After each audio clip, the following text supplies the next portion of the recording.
फुलवा आरो से गुटी हो कि मंजी किछि मंजी नि करी मंजी नि करी खेल आकार रे जेनका बिंदु गुटे अछि जेन गुटे बिंदु रे रखबा तब दुईटा बिंदु रे रखबा तीनटा पांचटा करी पांचटा मंजी के रखबा सेटा से वस्तु माध्यम रे प्रथमे जानबा तापरे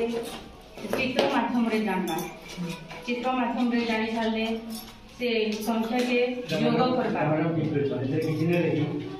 गणित इतिहास गणित किसी नहीं बेटा के जेन यूज कर लेबा इंग्लिश रे ओडिया रे जेन यूज कर लेबा तब जेन कि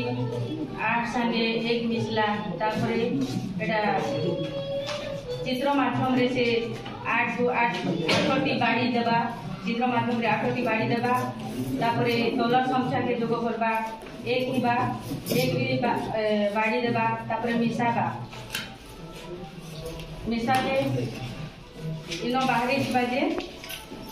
करेक्ट आंसर बाहर बा न हेले से जानि पारबा जे तार गणित ज्ञान रे राइट हेबा से गणि पकाबा सब समुदाय बाड़ी के गणि पकाबा तापरे जेटा कि हमर अवस्था होचे सेतिरे से बाड़ी के गणि करी संख्या लिखबा 6टा बाड़ी को 6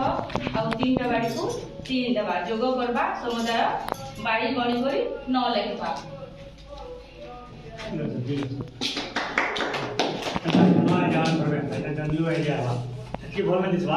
কিন্তু আইডিয়া কথা বলা এটা চমৎকার মনে নেই হওয়া